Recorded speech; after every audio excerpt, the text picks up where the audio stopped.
So, getting ready to start the qualifying now for heat number 5. Brad Philpot, the series organiser, is down in second place there, and he's going to be really looking to kind of judge it correctly on the driver in front. He doesn't want to get held up at all. Pole position and a win here would be pretty good, and it would also be fairly important because if he did get pole, you can expect that he's going to have the likes of Logan Sougne and Matej Vrana, for instance, breathing down his neck, not only at the start, for as far into the race as possible, possibly all of it. Logan Sougne is another one, a potential for the win in this, as is, of course, Matej Vrana. Matej Vrana will be wanting to open up his winning account, having been second earlier on. And of course, that was an epic performance there by Conor Marsh, which sort of held Matej Vrana back to second place. And it wasn't that Vrana fell away; it was Conor Marsh was pulling forward. So Vrana did everything he needed to do, and he was quite a convincing second, way ahead of third. And there's a little bit of a close-up there. That's Paul Ozanne. Paul Ozanne, a veteran from many years ago. I remember him from racing back in the 80s and the 90s when I was racing karts outdoors in 100 Britain. Paul Ozanne was one of those people who were there. He's leading the way on this one. Of course, although he manages a kart track, indoor stuff isn't quite his thing. It's a slightly different, take on karting. You've got to have a slightly different sort of attitude towards it.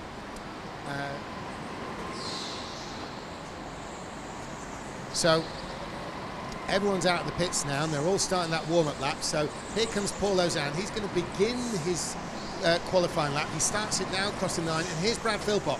Now, Philpot is going to be looking for some speed on this one. He can't really afford to be starting behind the likes of Sougne and Vrana if he wants to win this race, with any degree of comfort at all. They're going to be difficult to fight past if he has to. There's Vrana, all in red, bright red helmet there, very unmistakable bright red helmet of Matej Vrana. He's on his qualifying lap, and they're going to be coming through now to complete. Then there's Sougne beginning his qualifier. Now here's Paul Ozanne. Paul Ozanne is going to open the account. So Ozanne is fastest. Here comes Philpot. And is Philpot going to leapfrog him? Yes, he does. Gosh, he does by 0.4 of a second. That's Brad Philpot, and the number 10, of course, is Ryan Jones, who's in third. Still Philpot fastest. Borek third. Still Philpot fastest from Ozanne. It's quite a performance by Ozanne, to be honest. Blanco Gonzales into second place. It's still Brad Philpot. Vrana in second. The real challenge is Vrana in second. And what's Logan Sougne going to do? Here comes Sougne, and it is pole position for Logan Sougne. Logan Sougne has managed to grab pole position from Brad Philpot by just over 0.3 of a second, but Brad Philpot has done yet to come into second place, and incredibly, Marcel Hollink, who, good driver that he is, he was 29th last year, so he just got into the semi-finals, but he's managed to edge Matej Vrana out from those semi-finals. And of course, when it comes to the Czech Republic, Matej Vrana was a champion of the Czech Republic back in 2017, so this is not somebody who's easy to edge out of that third place, but it is Logan Sougne, a member of the Blue Star Racing team, who's going to be taking the pole position. There he is moving down to us. Logan Sougne, the Belgian from Duisburg, and that's going to be Philpot behind him. Yeah, in fact, there you go. There's deals being done already. He's saying, let's just not muck about, let's pull away here. So Logan Sougne, you could see clearly the hand gestures there. That was straight back to Brad Philpot, saying, let's just keep it nose to tail and let's keep it right, we'll pull away. Philpot there, you can see leaning back. He's already sort of starting to say, just take it easy here. I think what it is, they're tackling this new section for the first time, and what they don't want is cause any kind of crazy pile-up or lose a lot of time by bouncing off each other. Certainly the first two will be keen to get away. Philpot, even though he's been saying with Sougne there about maintaining position, well, Sougne asked for that, and Philpot looked like he agreed. He's certainly going to want to clear off away from Marcel Hollink. Any deal he's done with Sougne, you can guarantee is going to rely on them pulling away from Hollink, or that deal's going to fall apart really quick. Okay, so here's Sougne. Logan Sougne, member of the Blue Star team, is going to know all about racing strategy, being a member of that team. And Philpot's going with him. Philpot's trying not to bump into him or do anything that costs time while maintaining some sort of distance to Hollink.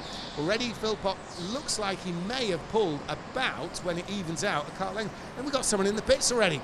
We've got someone in the pits. Looks like it's going to be someone taking a a fresh card. So what is going to happen? Are they going to neutralise the race, or are we just going to take what is? So, yeah, and out. It's a retirement.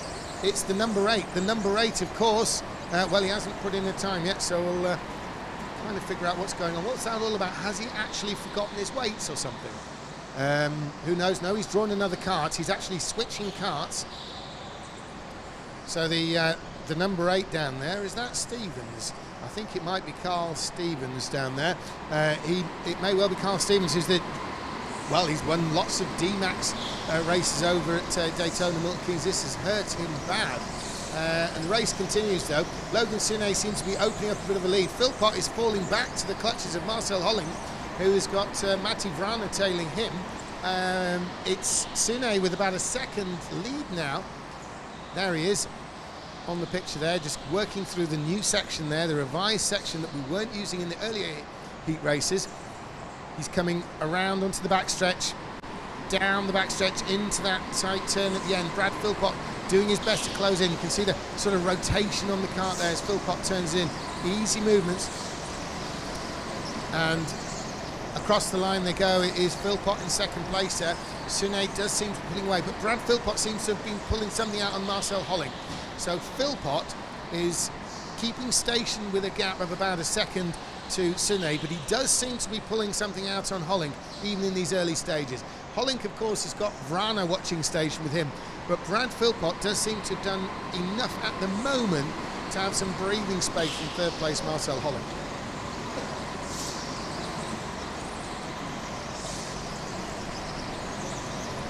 As we look down, there's Hollink, and there is Matej Vrana.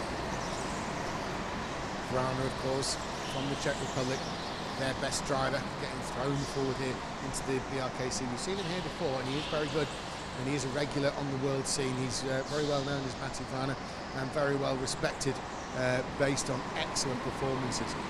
So, down the back stretch there, bright red of Vrana, trying to close in on Marcel Hollink. Marcel Hollink is a deceptively quick driver. He's really very good indeed. Tends to sort of, shun the limelight, but he's getting the results. He's running third at the moment. This is the kind of position you'd be if you want to be in a hope of getting through to the final on Sunday. So Hollink doing what he needs to do, definitely doing what he needs to do is Brad Philpot. He's already got a win in the bag. He's the one who's up ahead of Hollink there. Just coming into view now as Brad Philpot's all talking about. There's Hollink and Vrana. Vrana's in the red. But the front, just going out of shot there was Logan Sougne. Logan Sougne's actually edged his lead up to Brad Philpot by quite a margin. He's now 1.6 seconds ahead, and Philpot has pulled out 1 second to Hollink. So it's really starting to stretch at the front there. Logan Sougne's made his intentions known. Into the pits then is the number 9, that's Bebbington. Jack Bebbington. Bebbington making an early stop. He's already moving, even though the light's not tripped green. He's trying to judge it as finely as he can. He can't afford to lose any time. It drops him down near the tail. Carl Stevens is running at the very back. He's had to make a cart change. Unfortunately, that's how it goes. Look at the draw as it happens. And so Carl Stevens is actually 2 laps off because he had to make a change, not because he's driving slowly.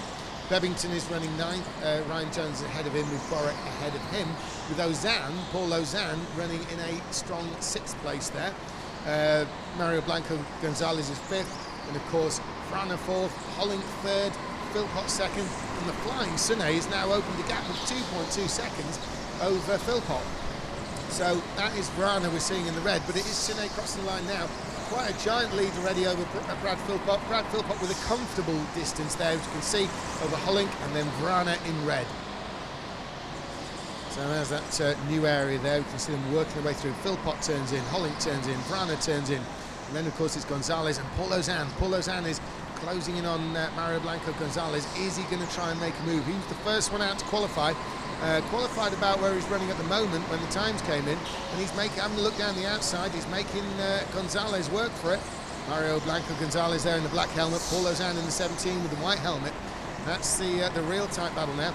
Paul Ozanne is clearly going to make a race of this. I remember back in the day he was pretty racy at the time, and it seems like nothing's changed, because even though nearly 30 years have passed since I last was racing with him, he's still got that fierceness about him, and he's taking that fairness to the back of Mario Blanco Gonzales. So there's Gonzales there in the 12, the black helmet, and there's Ozanne. Gonzales having to try and defend. Now that middle line and then moving back to the right means that he was ready to tackle Ozanne on either side, saw that Ozanne didn't really have anything going on, so assumed the normal line, which gave him the advantage of speed into the turn. So they still carry on. There's Mario Blanco Gonzales with Paul Ozanne working on him. Logan Sougne up the front though, 10 laps in, has managed to pull that lead to 3 seconds. Sougne clearly has got the ambition of being able to pull enough of a lead that he can make a pit stop without ever relinquishing that lead. There's nothing that's going to give a driver more confidence than to be able to pull out enough of a lead that he can come in the pits and get back out. Oh, here comes Ozanne. Ozanne is the early pit stopper there. And what's he going to do? Look for that flash of green. There's a flash of green. But Ozanne already moving. He's getting this time to perfection. 10 seconds lost if you can make it work. And look at that, hardly stopped stall. Surely this is going to be a blinder for Ozanne. What difference is it going to make to his lap time? Well, actually, on the face of it, it wasn't that brilliant. He obviously lost a bit of time coming through it. He was great on the stop bits where the lights were, but it's cost him about 13 seconds. So normally we'd say to a real excellent pit stop would be somewhere in the region of 10 or 11 seconds. Ozanne there with a 13-second lap, and 12 is in, and that of course is Mario Blanco Gonzales, who's battling with Ozanne. Now this is interesting. Where is Ozanne going to appear? Reference Gonzales. It's going to be close, surely. There's Gonzales. And is that Ozanne? Yeah, it is. Ozanne's actually lost quite a bit of time to Gonzales. So Gonzales has actually defended his position by coming in before Ozanne, who was clearly all over him, can actually make any advantage of clear space. Philpot comes through. Looked like that with that close-up he was heading in the pits, but no. Philpot's obviously in it for the long run there. There are 12 minutes left to go, so quite a lot of chunk of time left to go in this race. So they're about 1/3 of the way in. Logan Sougne continues on his way. The gap to Philpot, although is increasing, is kind of stabilising in its increases. Logan Sougne basically put in a few really hard laps and has managed to create a gap which he's just kind of looking at maintaining now. It was thought that perhaps he might be running so hard that he's going to create a gap that he can come in pits and come back out on, but that's not going to happen, I don't think, with Philpot. Philpot's sort of got the measure on him at the moment, and it's a similar sort of situation. Well, there's Logan Sougne, the leader, just putting someone a lap down. That's probably Carl Stevens, is it? No, it's Bebbington. 13 is in the pits. That's Sebastian Borek. Sebastian Borek comes out, and he was running it further down the order, 8th. There's Logan Sougne on camera now. Now there he is, Logan Sougne, the brilliant Belgian. He's looking very good indeed. He's winning. Did he win earlier on? I think he may have been either first or second. He was second, of course, and he's looking to take a win here. Again, I keep saying it, but top 3 in any of your heat races or the semi-final is almost a guarantee of getting the final. With a second place and a potential win here, Logan Sougne is looking very good indeed for that final position. There's Brad Philpot that we're looking at. Brad Philpot's had a pretty exciting year. He was in his class in the VLN, that's the championship races at Nürburgring in touring car types. He actually managed to win his class championship, so an excellent driver there on the circuit, which couldn't be any more different than a tight indoor one here. That's Brad Philpot, a champion at Nürburgring this year with the Net Motorsport crew. Excellent German team then. And then we're looking back at Sougne again, and Sougne, of course, has had a wonderful year in between. He was 12th last time at the British Rental Car Championship. It means he wasn't in the final, but he managed to do enough so far to look as though he's going to get in there. There he is, Logan Sougne, one of the top drivers in the world at the moment, member of that excellent Blue Star Racing team. He will have his teammates around the track. They'll be considering everything in terms of strategy now. He's no longer really pulling anything out on Brad Philpot. So when he does pit at the moment, he would, let's say he pitted now, he would drop down to 4th place until the others pitted. And but I don't think he'd be too worried about that. It's quite a comfortable sort of position that he's in right now. We got Matej Vrana now. Vrana will be the one in front of him had Logan pitted, but Vrana is now pitted, and he's looking good on that. We'll have a look at the time. Matej Vrana coming out of the pits from Poland. and it was a good time there. It's 11 seconds lost by making the pit stop, and that is always considered good there. So Matej Vrana kind of thrown the gauntlet down to those in front of him. He resumes in his 4th place. He's got enough of a lead over Gonzales 5th. Have we got another pit? No, that was someone coming through. It looked like someone's coming to pit. Logan Sougne continues on his way, but Matej Vrana has, well, really thrown down the gauntlet to those in front of him. He may be in a position to leapfrog Marcel Hollink should Hollink not make a good pit stop. There's a wave from Logan Sougne, so he's clearly got whatever signal he's been given. There's a driver in front of him, a back marker. We'll have a little closer look to see who that actually is. Is that Carl Stevens, or perhaps it could be, it might be Carl Stevens. We'll have a little look. So round he goes. Stevens, yes it is. Stevens, of course, is 2 laps down. He had to make a kart switch a couple of laps into the race, so that's obviously, you know, scuppered his chances there. But it's Logan Sougne who's been allowed through by Stevens. It didn't really give him any trouble there. There's the flag, and waving him through is that it could well be Bebbington, perhaps. I think it is Jack Bebbington there. Jack Bebbington, as soon as he saw the blue flag there, see that little point of the finger at the end of the long backstretch. That won't have cost him anything. Now here's Carl Stevens. Carl Stevens is in. Stevens is in, and he's going to be getting out again. And well, he's not going to do any better than 10th, because he is obviously 3 laps down now. But he can still show us he's got some form. Well, it's not really been the greatest of pit stops for him. He's actually lost 17 seconds in there, so a fairly slow pit stop by Carl Stevens down there in 10th. So Logan Sougne continues on his way. He's got a clear track in front of him. This is exactly what he needs. He's pulled out a gap now to over 5 seconds to Brad Philpot. So he's done a couple of quick ones, and yes, looking at it, that's absolutely right. He's into the 32.8 bracket for his fastest times, and that's quickest of anyone. He's the only one in this race who's pulling out 32s there, and he's using that advantage. Oh, and coming into the pits to retire is Carl Stevens. He's calling it a race there, as Carl Stevens is nothing to gain there. He's just probably worried about he's going to be in the way or something like this. So Carl Stevens retires from 10th place. He's going to be given the points for 10th though. Obviously he is 10 points, and just goes laps down as the others complete distances. So Philpot in the pits there. We've just seen on camera, and Philpot comes out. Now this is crucial. Philpot, if he wanted to do anything about Logan Sougne, he did a blindly pit stop, and that's not a bad pit stop at all. 11 seconds for Philpot, so that's the kind of stop he needs, because he is in a tight battle with Marcel Hollink. Obviously he'd like to take the win from Logan Sougne, but it's Marcel Hollink that he's actually defending from more. If anything, Philpot's looking in the second place. We've got another one in the pits now. It is the 11, and the 11 of course is Marcel Hollink. So can Brad Philpot leapfrog him? Here comes one car, but it's not Philpot. Here comes Philpot off the back corner there. Now, we've said it before, Philpot's got momentum. He's side by side. He's side by side with Hollink.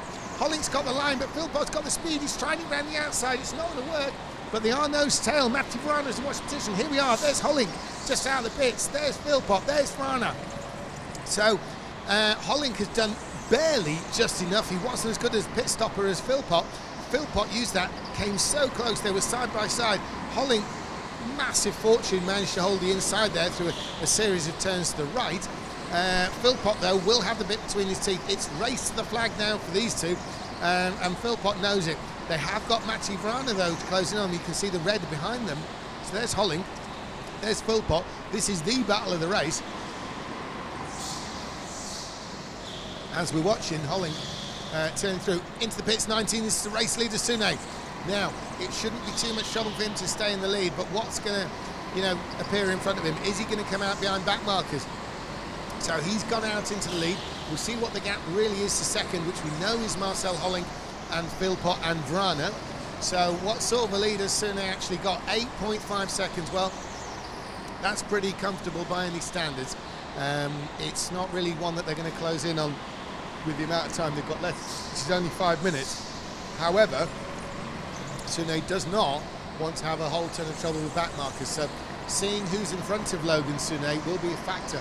I think we've got Borek there and Jones, so it's Ryan Jones is going to be the one immediately in front of Logan Sougne, but they're not tight enough that them fighting together is going to cause him a problem. I think Logan Sougne's got this one. it's not really going to be too much of a problem. The battle is going to be for second. Brad Philpot's got just under 5 minutes now to do something about Marcel Hollink. There he is working on Hollink, the Dutchman. Philpot as close as ever. Matej Vrana is trying to close in on that pair, and then of course they've got Gonzales and Ozanne, and he's quite surprised that Gonzales and Ozanne are actually this close. So there we go, turning in is Hollink. There's Brad Philpot behind. Brad Philpot, champion out in Germany at Nürburgring this year, and he's working on Hollink. And Marcel Hollink, of course, was semi-finalist here last year, and so was Brad Philpot. So you know, it's fairly even Stevens in terms of that. Now, Hollink does have a back mark to negotiate, and so Hollink will have to try and pass somebody. The question is, will they get the blue flag? Will they notice and move out of the way?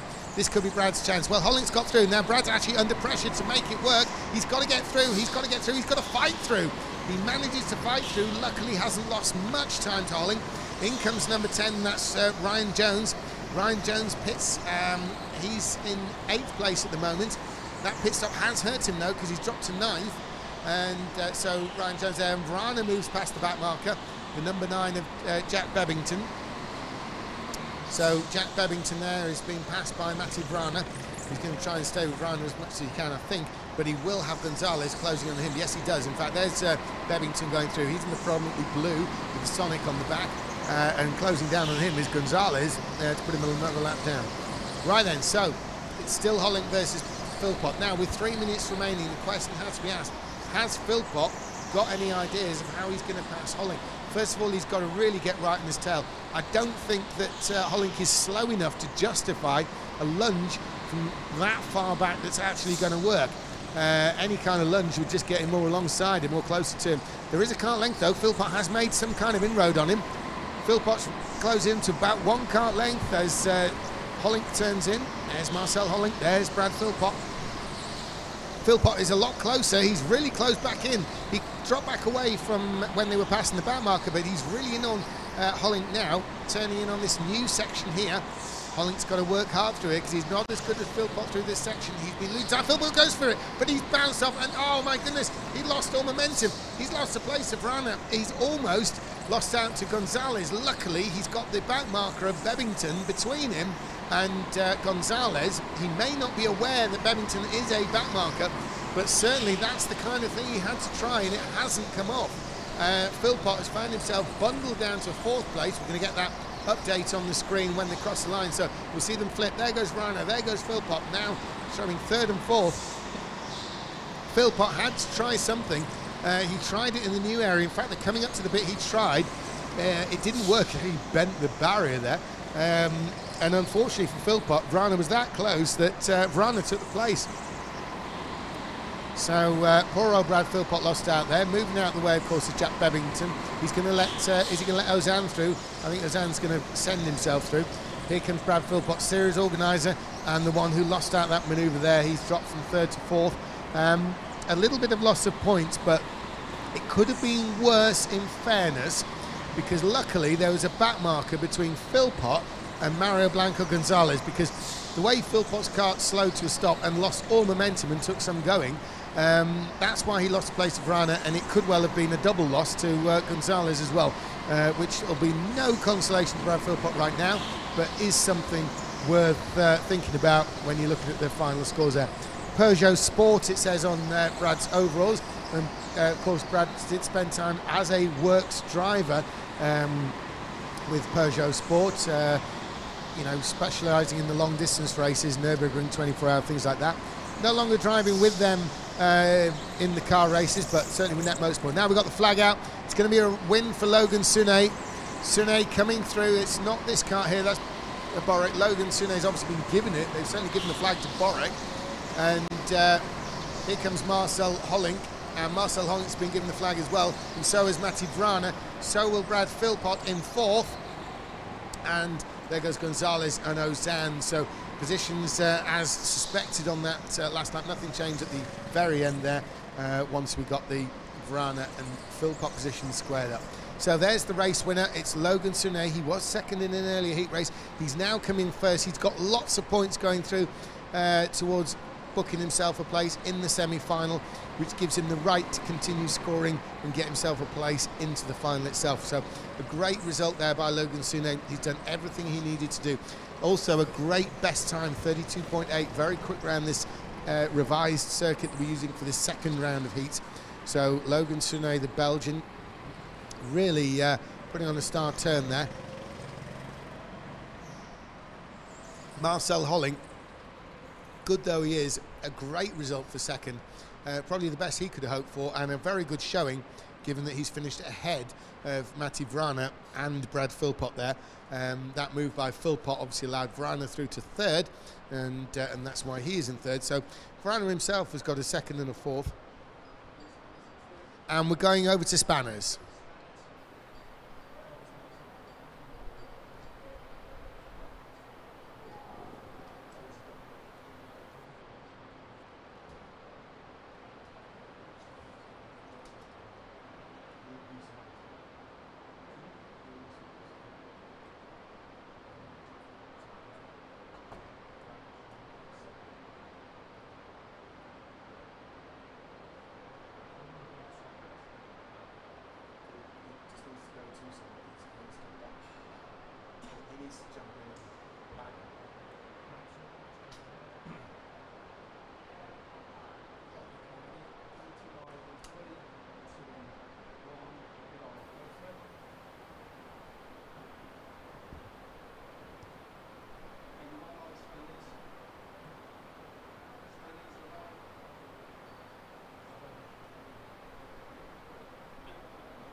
Just to settle for second, and all my plan was to pull enough of a gap to P3 that I could pit comfortably, and just come out in second. And I saw that Matej had pitted.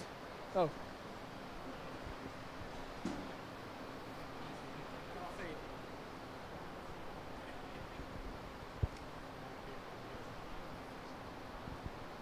Interview anybody, he's got drivers down here. Tell me what you want. Still here with Brad, thank you very much for your patience, but then obviously that put you out in third place. You disappeared off around the back there, and then you appeared in fourth place. A move too far? Yeah, so I had a half stall in the pits, so I had a very, very slow pit stop. In fact, it was like a double half stall. The first and the second stop, the engine just didn't want to fire up. So I was actually looking at the cord to pull it, to get it restarted, and I knew... That's why you were reaching behind you. Ah, excellent. I knew straight away that I was going to lose second place, which was really gutting because I just worked hard to stay there. And then I just didn't have the power to stay with the kart in front to make a lunge at the end of the straight, so I went for a bit of an optimistic move. The only chance I saw to try and retake second, to claim back to the place I thought I should be, and I got wedged up against the inside of the barrier and then lost another place. So it was one of those things where it's going badly and then you try and make up for it and it goes even worse. So is that the attitude you come with this weekend though? The half chances, you want to go for it? The thing is, you can't afford to let a potential second place slip away in Brkc, and I'd rather look back knowing that I tried to get the higher position. Second was definitely the highest I could have finished in that race. There's no way I could have touched Logan, but yeah, fourth is a bit of a punch to the gut. I think you're still on for a final. Brad, he pushed very hard there. At least he went for it. That's what we want to see from the guys today. And let's see if Logan can continue that run. Back up to you in the warm place. Thanks for that, Spanners. And basically, Brad, clarified what we were all thinking. He had to find something somewhere. Certainly, Marcel Hollink was doing an absolutely sterling job of defending that position. He can't be faulted for that. It's his championship too. He's got to get the results as well to move forward. And Brad was forced to make whatever move he could to try and take the position. Luckily, he didn't go too far back. He effectively lost one place, shall we say. So that is definitely it's not the end of the world, but he would have rather the points were for fourth rather than second. However, second rather than fourth. However, he did win an earlier race, so it's not out the window for him yet. The thinking generally, to reiterate, is that if you were to take a top third place as an average across all your heats in the semi-final, you would be able to have enough points to make the actual final itself as an idea. However, Philpot with a first place and a fourth kind of averages out a bit better than third, and so he's still within with a shout, you know. So it's there if, you know, depending on what happens in following heats, but there's not a lot can be given away here. It looks like the cart's been given a check over. We're going to have a little bit of a gap before we resume the heat races.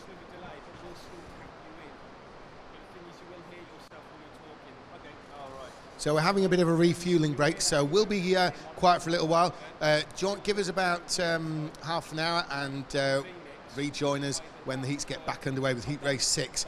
And in this race we've got some serious hitters like Matt Barsh and Patrick Naroda and Joris Stern. All right, so you don't want to talk to him. You don't want to talk to him just more. If you two can have a conversation and give it a go, it means. I'll sort this out over tonight somehow. Even if it means putting the radio on a different channel, then you and him can talk more. I just want to be able to. No, I know, totally. We do what we can.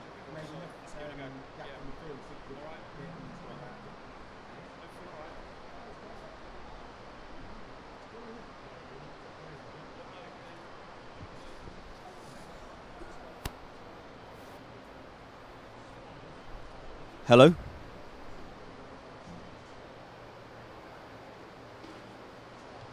No, I don't have a way to speak to you on the radio.